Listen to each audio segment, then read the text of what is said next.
Assalamualaikum warahmatullahi wabarakatuh. Kembali lagi di video pembelajaran mata kuliah Komunikasi Bisnis, Administrasi Perkantoran, Fakultas Ekonomi dan Bisnis Universitas Dina Sarana Informatika. Pada pertemuan 6, kita akan membahas materi mengenai MICE. Dalam MICE ini ada yang namanya manajemen event.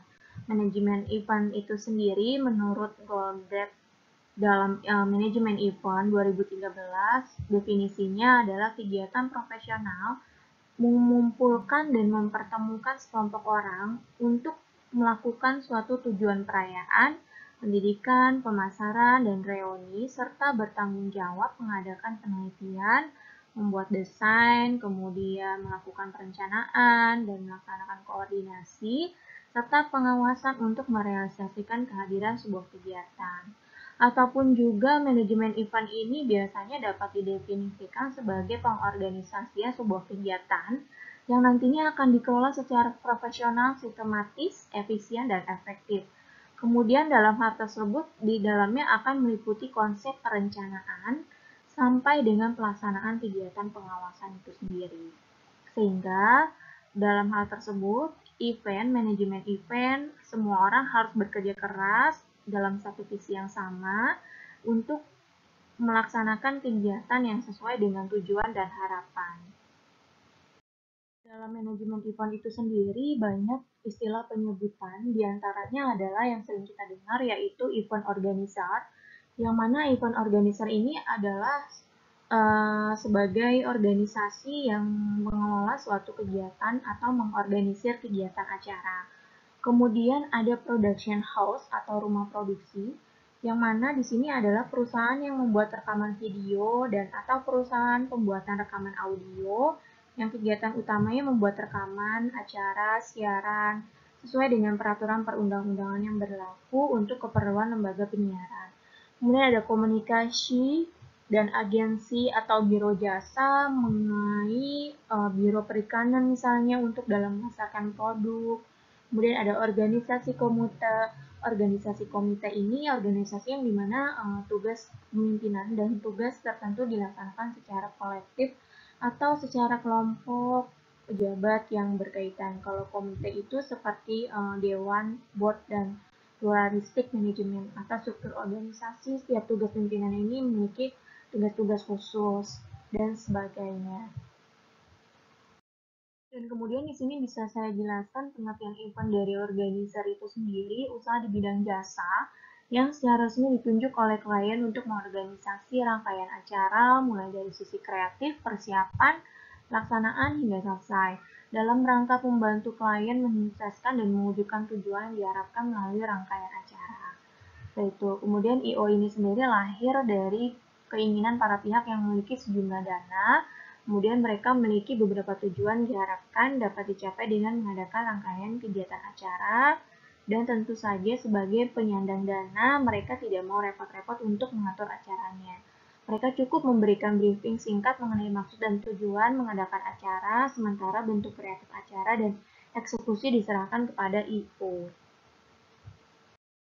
Berikut ini adalah jenis-jenis event berdasarkan jenis penyelenggaraannya. 1. Olahraga, kemudian seni, topik bicara, pameran, dan pribadi. Dalam olahraga sendiri contohnya seperti pertandingan profesional, kemudian pertandingan kompetisi, pertandingan persahabatan, dan lomba-lomba sebagainya. Untuk seni, itu contohnya seperti pementasan pergelaran program acara, profit oriented, atau institusional privat. Ada lomba atau festival, kemudian ada pentas eksibisi atau apresiasi. Yang ketiga ada topik wicara. Topik wicara ini contohnya seperti sarasehan, dialog, kemudian talk show, presentasi, variety show, diskusi, ataupun seminar. Dan pameran. Pameran ini ada pameran komoditas perdagangan, kemudian pameran seni. Yang kelima, ada pribadi. Jenis pribadi kegiatan ini adalah seperti pesta pernikahan, syukuran, pesta ulang tahun, dan pesta peringatan pribadi lainnya. Untuk fungsi sendiri dari event itu adalah sebagai suatu media efektif dalam membangun goodwill publik kepada perusahaan. Contohnya ada loyalitas konsumen. Di sini adalah event untuk konsumen. Kemudian membangun kebanggaan dan motivasi kerja, event untuk karyawan. Yang ketiga, membangun dukungan komunitas atau masyarakat luas. Sedangkan manfaat dalam event, manfaat yang didapat dari sebuah event ini dikelompokkan menjadi tiga, yaitu fungsi promosi event. Di sini memberitahukan tentang adanya sebuah event dan menjaring sebanyak mungkin partisipan yang akan terlibat untuk kesuksesan event itu sendiri. Kemudian yang kedua, membentukkan citra calon partisipan yang hendak berpartisipasi mengetahui bahwa keikutsertaannya dalam event ini membawa manfaat bagi produk atau jasa yang dikelolanya itu dalam suatu prestis tertentu dan memiliki nilai yang emosional. Manfaat ekstra adalah manfaat yang bukan bagian utama dari data event, yaitu dengan keikutsertaan dalam sebuah event.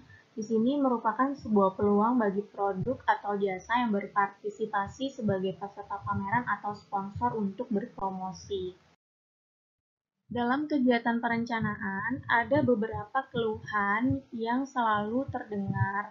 Yang pertama yaitu mengenai potensi minimnya jumlah peserta, kemudian sulit mengubah kondisi antara surplus dan rugi, kemudian kurangnya perencanaan anggaran, kemudian ada minimnya interaksi sesama anggota panitia pelaksana, kemudian publikasi yang terbatas, dan konferensi event ini melibatkan perusahaan profesional planner organizer, maka seringkali muncul keraguan mengenai wilayah kerja planner atau organizer yang disebabkan kekurangan pahaman mengenai fungsi sebuah planner atau organizer.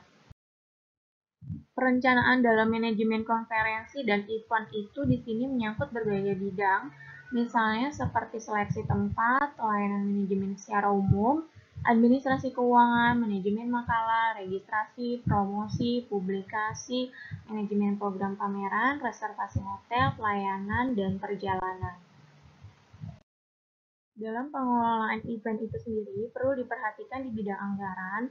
Misalnya saja, penyusunan anggaran itu dibutuhkan sebuah kontrol ketat, yaitu seperti menahan laju kenaikan biaya anggaran, dan biaya itu tidak terduga, sekaligus mengontrol anggaran yang memiliki peluang untuk diturunkan, atau efisiensi sehingga terciptanya balance anggaran yang terkontrol. Untuk menghindari hal tersebut, agar tidak terjadinya melonjaknya biaya yang telah tersusun, maka kita harus menyusun anggaran itu dari plan A, kemudian diikuti plan B, plan C, dan plan D. Berikut ini adalah seni mengontrol anggaran. Yang pertama, mengatur termin pembayaran. Di sini harus disesuaikan dengan kondisi keuangan yang ada, misalnya tidak boleh melakukan pembayaran tanpa perhitungan. Yang kedua, ada DP atau down payment atau uang muka. Yang ini adalah faktor penting dan bagian strategis mengatur keuangan, sedangkan pelunasan itu harus mengacu pada jadwal pemasukan uang dari sponsor, perhitungan tiket, dan sumber-sumber lainnya. Sumber keuangan ada 4. Dalam biaya event organisasi ini adalah dari modal organizer, kemudian bisa dari pemasukan dari sewa stand, kemudian pemasukan dari karcis, pemasukan dari sponsor. Demikianlah materi yang saya sampaikan mengenai MICE atau lebih kepada manajemen event. Dan terima kasih, akan kembali lagi di materi pertemuan selanjutnya di komunikasi bisnis.